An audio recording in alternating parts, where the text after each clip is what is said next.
if we were to think of baseball as less of a sport and as more of a drama. We probably couldn't agree on a definitive list of Major League Baseball's top protagonists of the 21st century. On heroes, opinions vary. But antagonists, surely. There are at least 10 on whom we can agree. We didn't have an easy time picking out the 10 greatest villains since 2000. And not just because there were so many to choose from. There's also the sheer variety of misdeeds with which various people have achieved infamy over the years. Chasing unfair advantages, being unlikable, being phony, just plain being bad at their jobs, and so on, ultimately. The list of 10 that we settled on features what we think is a diverse assortment of villains. The worse they fared in both departments, the higher they ranked. 10. Angel Hernandez. Since his debut in 1991, Hernandez has been involved in so many incidents that there's literally an incidents tab on his Wikipedia page. And it's so crowded that there isn't even room for Kyle Schwarber's blow-up over Hernandez's strike zone from April 24th. You know who also thinks Hernandez is a bad umpire? Major League Baseball. In a lawsuit filed in 2017, the Cuban-born Hernandez charged that he hasn't worked the World Series since 2005 because of racial discrimination. Just last year, though. A judge sided with MLB's argument that it's because he has not demonstrated the leadership ability and situation management skills in critical high-pressure roles on a consistent basis. 9. A.J. Pierzynski. Specific incidents of A.J. Pierzynski being a jerk throughout his 19-year career include the time he allegedly kneed a trainer in the groin in 2004 and more than one dirty play on the base paths. A 2012 player poll by Men's Journal saw him run away with the most hated player vote, with one player saying of the catcher, "He likes to talk a lot of ST, and I've heard he's a bad teammate," to the latter.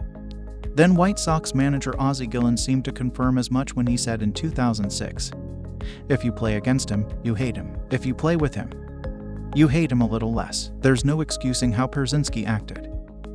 But he at least offered a reasonable explanation in 2018. "I had to have an enemy and I had to play with hate. No matter who it was on the other side, that's the way I had to do it. That's what got me going every day." 8. Manny Machado. If it's a question of who's the most hated player in baseball today, a study of fans' tweeting habits that's going around right now points to a clear answer.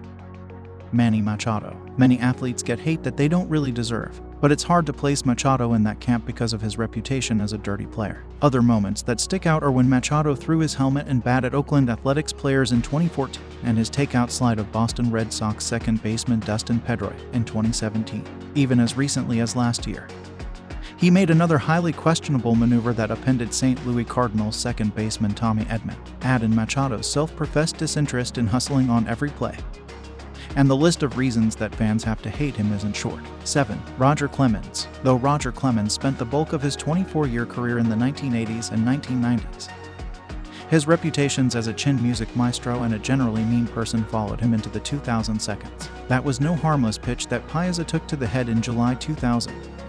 As it left him concussed and unable to play in the All-Star game. So when Clemens later chucked a shattered bat in his direction when the Yankees and New York Mets matched up in the World Series, it's no wonder Piazza fantasized about taking Clemens on in hand-to-hand combat. 6. Ryan Braun. In about a year and a half span between December 2011 and July 2013, Ryan Braun went from testing positive for PEDs to successfully winning an appeal to ultimately getting suspended for juicing anyway. At the end of all that, few had a bigger gripe with Braun than Matt Kemp. Even though he had finished with more home runs, stolen bases and runs batted in, he still narrowly lost to Braun in the voting for the 2011 NL MVP. "I mean, yeah, I do," Kemp said in 2013 when asked if Braun should have been stripped of the award. Perhaps even more wronged by Braun's actions was Dino Lorenzi Jr., whose handling of Braun's urine was the deciding factor in the 2011 case. Rather than just let it be that, Braun, who is Jewish, made things personal and smeared Lorenzi as an anti-Semite. 5. Barry Bonds. Barry Bonds was already on a Hall of Fame trajectory through the 1990s. So his circa 1999 decision to start using steroids was as if Superman decided to get on Dr. Erskine's super soldier serum. After breaking Mark McGwire's single-season record with 73 home runs in 2001, Bonds set his sights on Henry Aaron's career home run mark.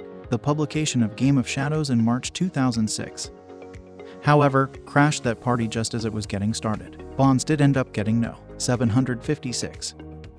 But his March there was only a good time for San Francisco Giants fans. He endured hostile crowds everywhere he went in 2006 and 2007. And he was so radioactive by the end of 7 that he was basically forced into retirement. A nicer guy might have been granted an easier time, but nobody ever accused Bonds of being one of those. Not commissioners, not journalists, heck, not even teammates. 4. Alex Rodriguez. Some Seattle Mariners fans might still begrudge Alex Rodriguez for accepting a $252 million payday from the Texas Rangers in December 2000.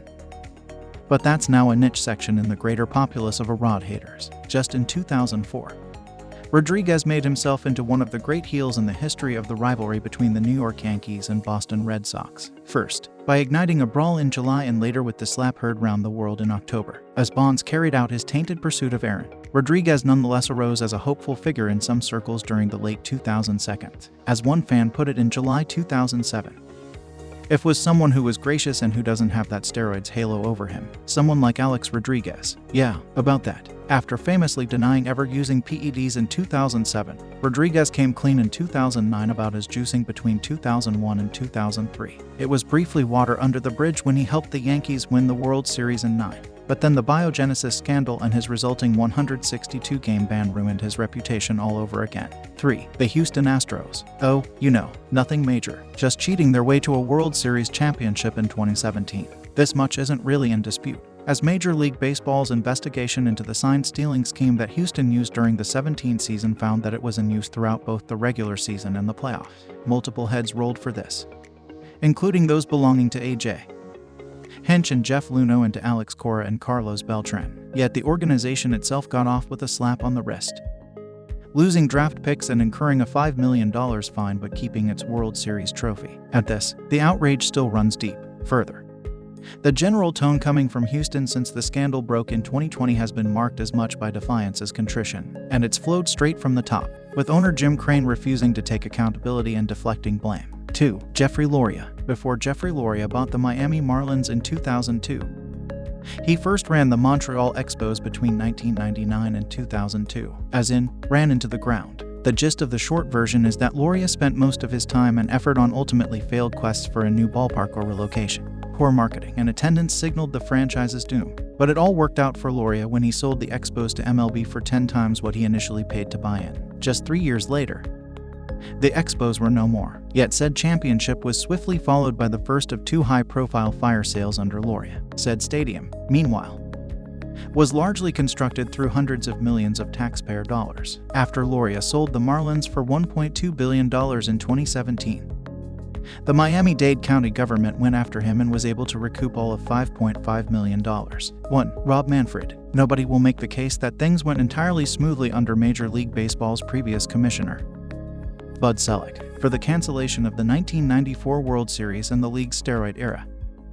The buck stops with him. It's true that Manfred, who took over for Selig in 2015, disparaged the literal commissioner's trophy as a piece of metal.